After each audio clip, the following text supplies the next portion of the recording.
Hello and welcome to another interesting episode of the Reflection series, the series where we listen to stories that recharge and rejuvenate us. And today we have a very wonderful speaker, Geoff. Geoff has been a meditator for the last 38 years and took an interest in researching near-death experiences in the early 1990s in order to add to his understanding of life, death, and the existence of the human soul. And the title for the story today is Death, Near Death, and Life After Death. And what he shares is death and what comes after is one of the biggest fears of human beings in this world.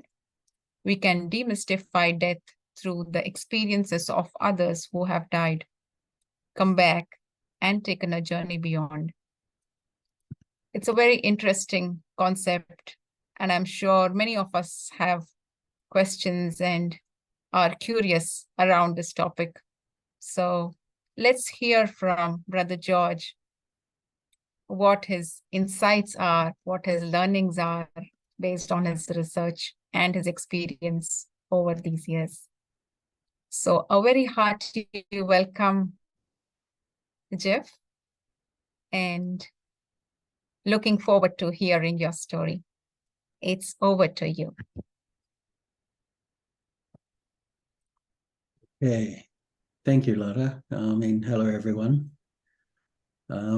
This topic of near-death experiences, I first sort of gained interest in it in the early 1990s, and for quite a few years, right through the 1990s, I sort of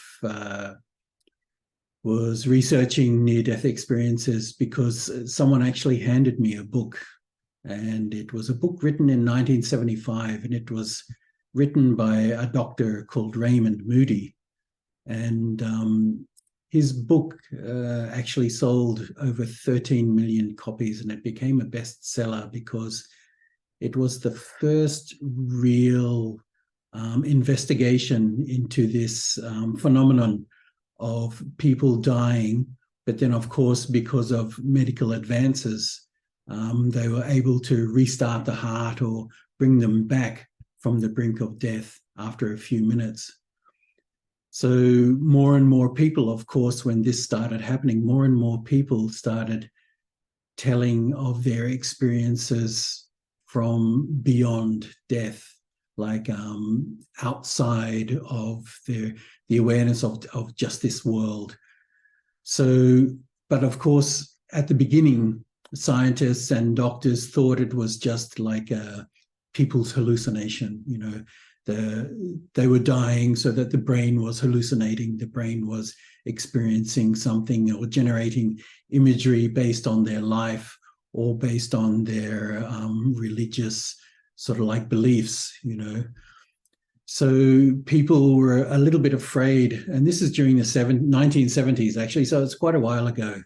So during this period, people were a little bit afraid to speak up about these experiences because the scientists and doctors would just dismiss them, you know, so they had nowhere to turn. But there was one doctor, Raymond Moody. He actually started interviewing people about these experiences, and he decided to write a book because he was a psychiatrist plus an MD, a doctor. And what he found is that it doesn't matter what age people were, how old they were, how young they were, you know, even children, many actually gave the same experience. So his sort of logical mind was, well, if it's just the brain dying, why does a young child have a very complex same experience as an older man who has a complete life experience, you know? So he wrote this book, which became a bestseller called Life After Life, and it's a very, very good book. It was a groundbreaking book in terms of documenting the process of dying and what happens after you actually leave. And for me, that actually became very, very interesting because at that time in the 1990s, my own father was dying. He had cancer. So I actually went to him a few days before he actually died, and I lay down with him and I discussed death with him, and I discussed what he believes about death, what his belief about, after you die, what actually happens, because I wanted an insight into someone. Although I'd already read the book on near-death experiences, I wanted an insight as to what an ordinary person, like who was dying, to actually what their beliefs or what their confrontation with death is, So it was very interesting lying down with my own father and actually interviewing him about death, because I found that what it actually did was, when he was dying, he couldn't actually let go of his life in this time, and also his children, of course, his wife, and all the relationships he had.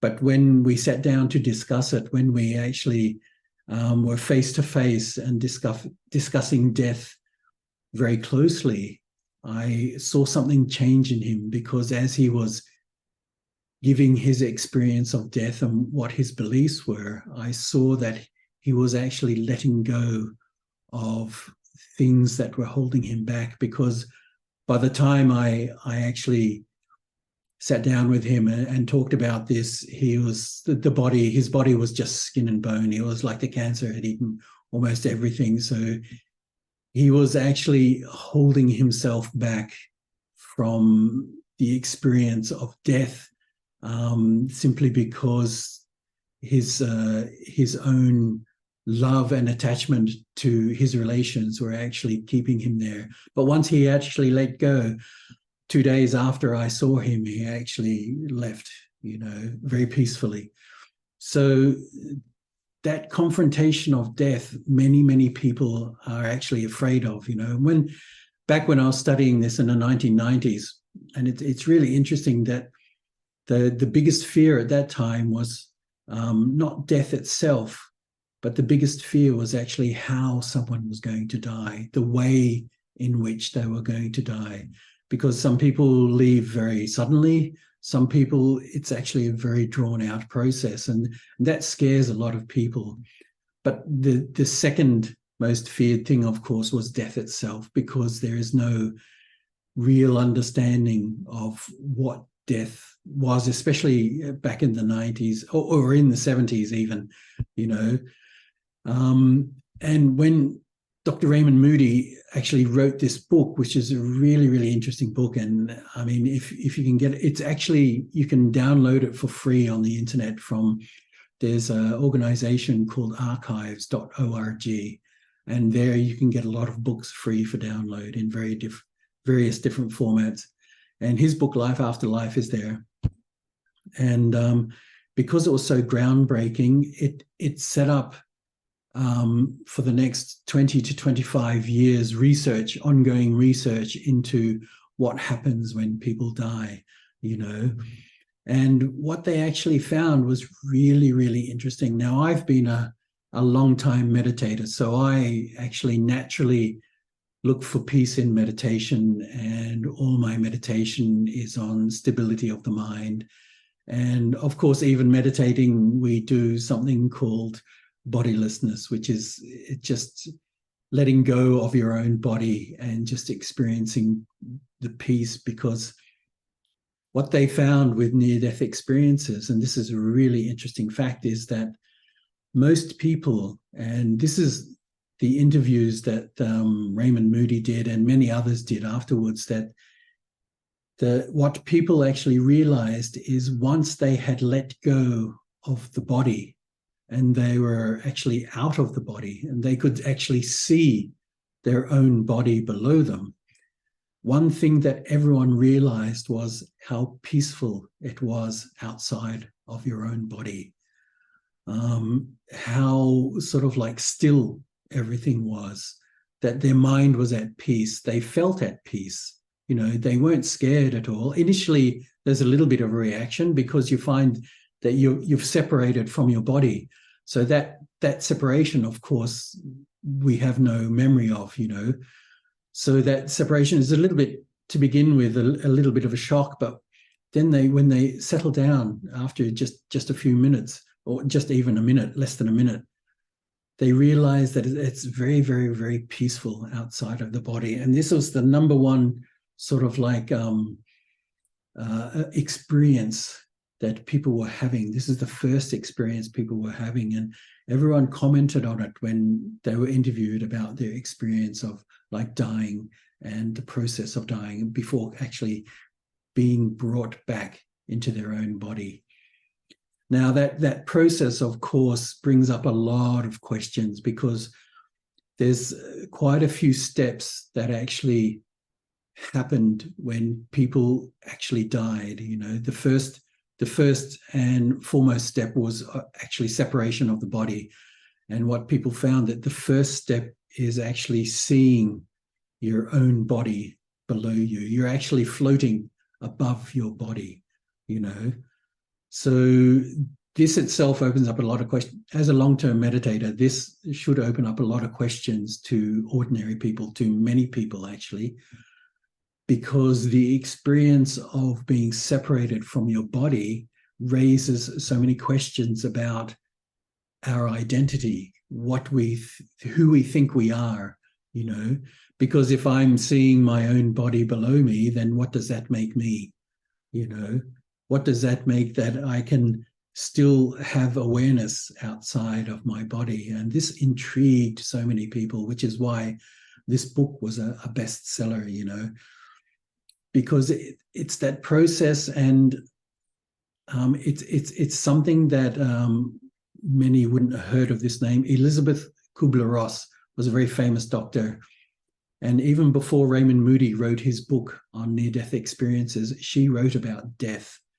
And she interviewed many patients who are dying, or they're on their deathbed. And her interviews and her book were about the emotional impact that death has on people at that time. Because at that time in the 1970s, the medical profession wouldn't confront emotionally about death. You had to actually cover up the fact that someone was dying.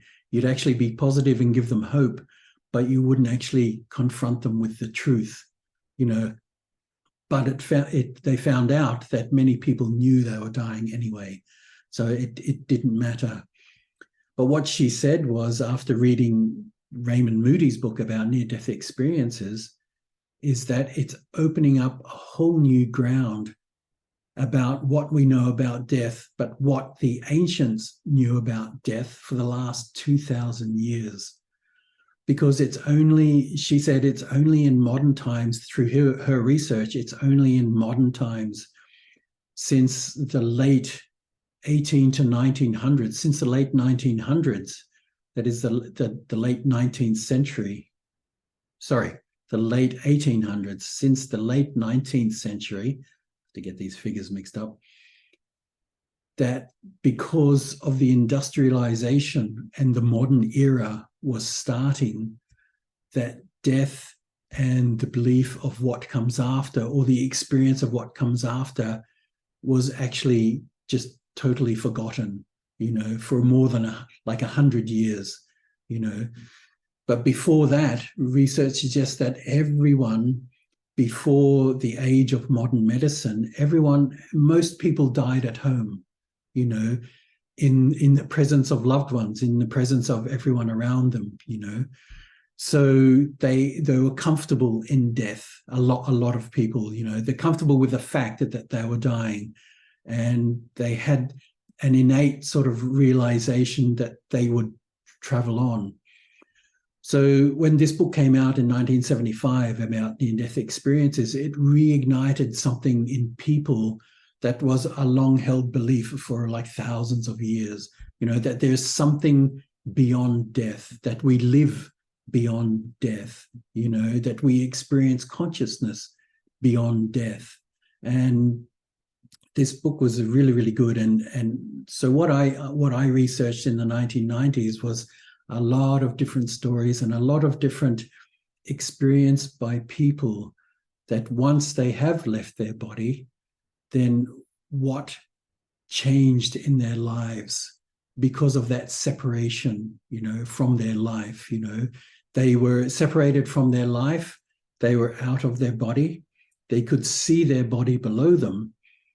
So what did that mean for my perception of who I am and my beliefs in my life, about death, and my fears, And the very interesting thing is that a lot of people who have had near-death experiences have actually changed their life dramatically, because their perception now and the importance of what is important to them in life has completely changed, because they have experienced of being separate from their body, but still having the awareness of my own thoughts and my own existence. Really, it gave them a new meaning as to what to pursue in life, what to give importance to in their life.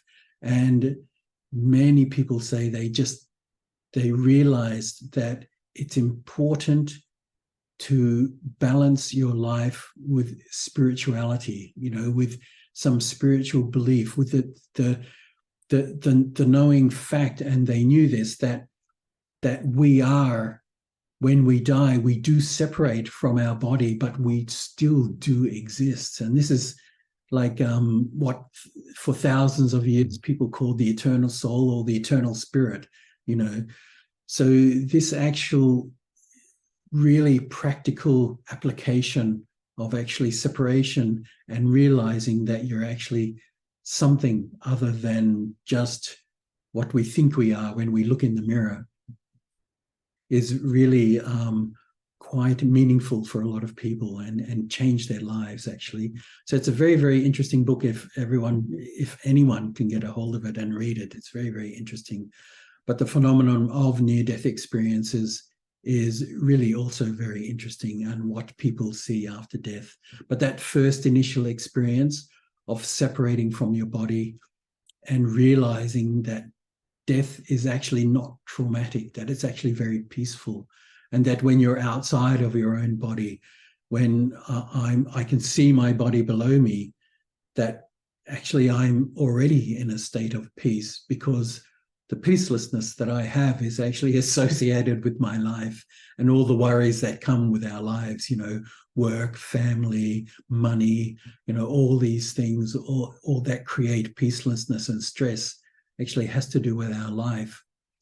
So my investigation into near-death experiences took me further into meditation experience, because if I can achieve what people achieve through like literally dying, that peace, then when I also die, when I separate from my body, then I'm already at peace. I don't need to wait for that time to actually experience that peace. I can actually achieve it like right now while I'm still actually here and enjoying life, So this was a very interesting topic for me. And it came back to me because a lot of people I know and a lot of friends I know are posting videos on WhatsApp and other platforms about people's experiences of near death, of actually dying and what they see. So I've been watching quite a few videos. So it's a little bit reignited a lot of that interest I had from the 1990s back. So yeah, it's a very, very interesting topic, and one that I think a lot of people would find interesting if they investigate it a little bit further. Yeah. So anyway, I thought I'd just share that sort of experience. Yeah, definitely very, very interesting. And I was just thinking about a few things that you shared, that near-death experience changes our lives, and changing a few things in our life, or in a way letting go of our attachments, can make the actual process of death easy. So yeah, it's like packing up our lives, sort of just beforehand. But it's also makes the separation from our relationships much easier, because we know that. And for me also, many people, I mean, what I found is after researching, a lot of people started believing in reincarnation after that, because my consciousness is still existing outside of my own body. So why can't it still exist when I continue on, And of course it does, So people are much more relaxed about death, sort of like after that. Yeah, that's actually such a relieving feeling, or it's a sense of freedom that I am living, or I'm going to live even after leaving this body. So it's not that I'm going to finish or get destroyed. So yeah. And funnily enough, that's actually what my father said when I was with him just a few days before he died. And while I was talking to him about death, he said, look, it's not, I absolutely refuse to believe that, it's once there's death, there's nothing, then what's the point of life if you only live for like a short 60 years or 60, 70 years? And then there's absolutely nothing.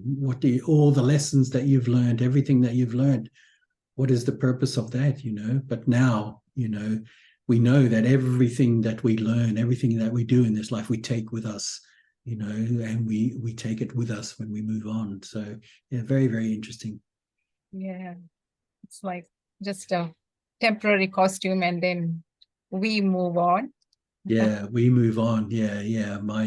My sort of like my body, my costume is down there and it's finished, it doesn't work anymore. So maybe I'll just take a new costume. Maybe that's the best thing. Yeah, wonderful sharing, Brother Geoff. And I'm sure you might have read many stories and experiences, but we are short of time. Otherwise, we would have loved to go on. This is such an interesting topic. Yeah, yes. It's a very deep topic, actually. So it's very interesting, expansive. Yeah. Yeah.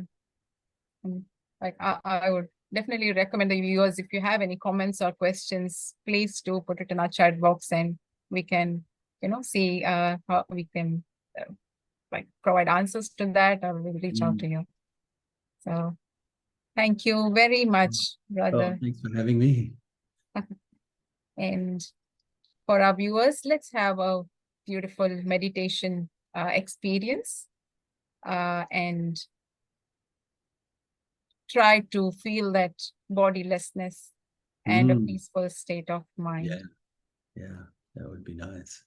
Thank you very much, brother, for sharing your story with us today. Thanks very much, Lata. Okay.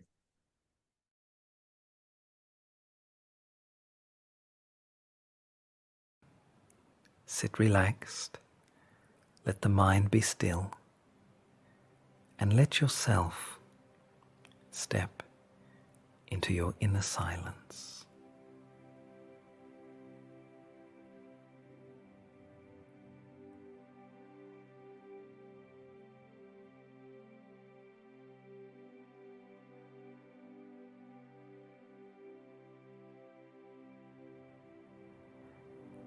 I focus the energy of my thought, the center of my forehead. I, the point of light, a point of eternal peace. I go to my home, and in my home, I see, I feel the one who is the supreme source of life,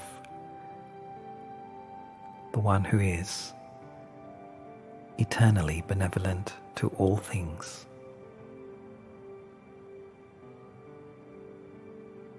The one who is called the eternal truth, the eternal light. And as I come closer and closer, I begin to understand how this being is so pure and remains constantly positive, constantly true, the one who has the knowledge of this universe and of my life, the one who is the supreme source of truth, the one whose state of being knows no sorrow, nor gives any pain or sorrow to any other being.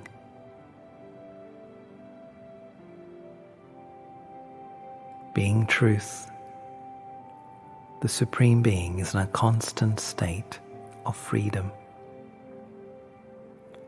And as I come closer and closer,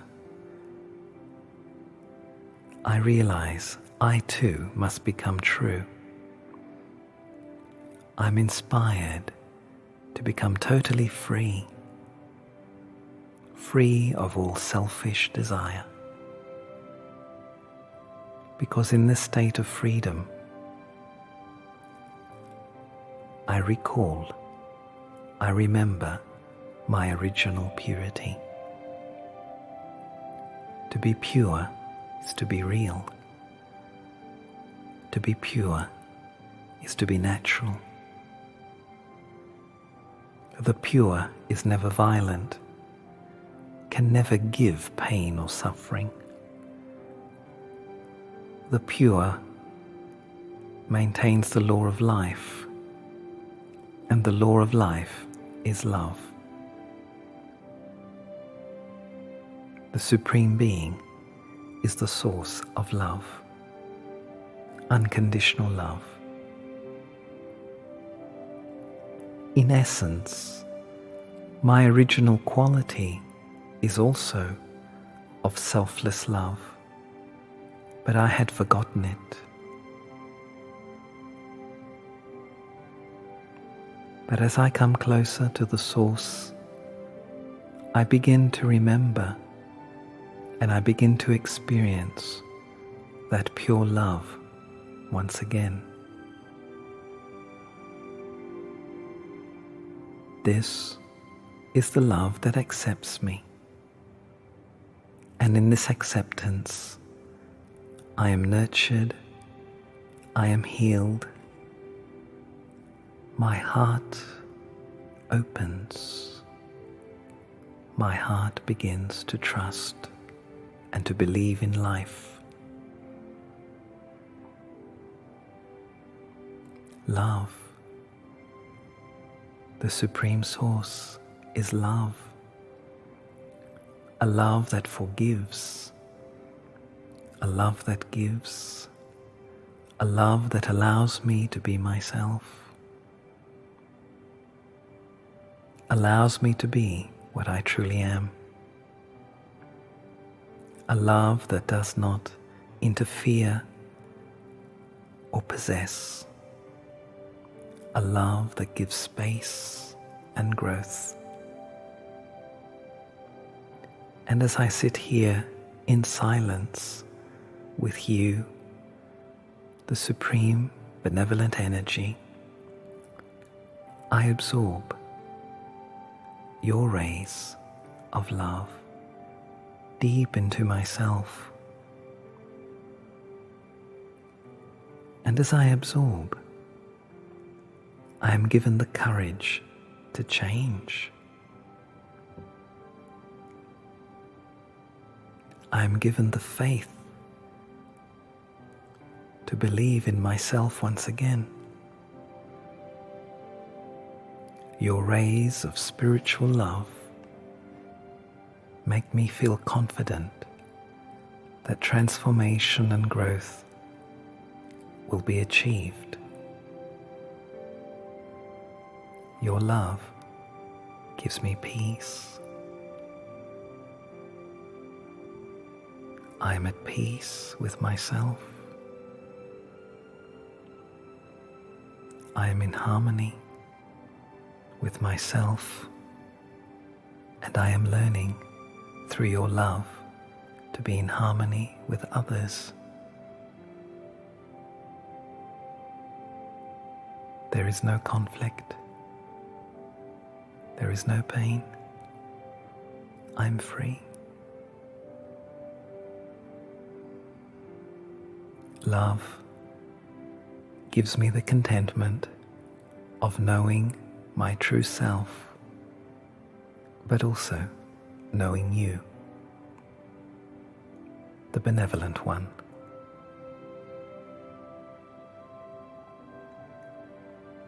You never forget who you are. I forget. I forget my value. I forget to respect myself. I forget that all things are within me eternally.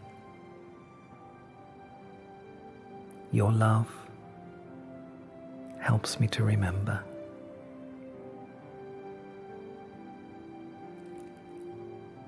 In this link of life, in yoga, with you, I remember who I am.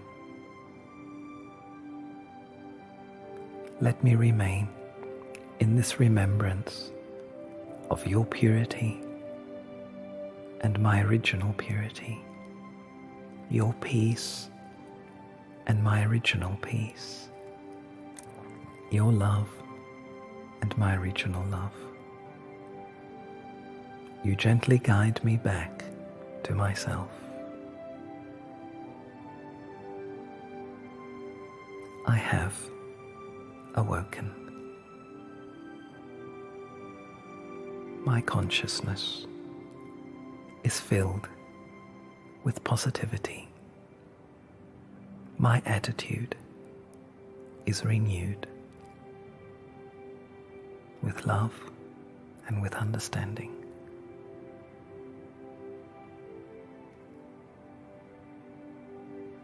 Love and understanding.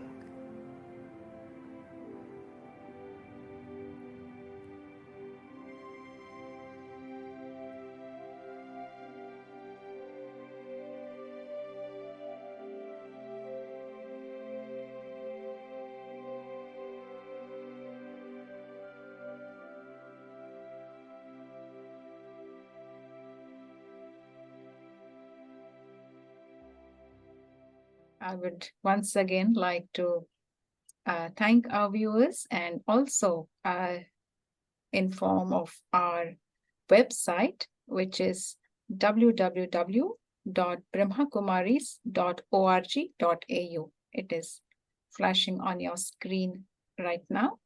So please do visit our website if you would like to know more about our programs and events, and also the addresses of the various locations of the meditation centers in Australia. And you're welcome. All the courses and programs are offered free of charge. So please do visit and take benefit. So thank you once again, and we will be back with you with another interesting story and a special guest. Till then, take care and keep seeing the benefit in everything, because life is beautiful. Thank you. Om Shanti.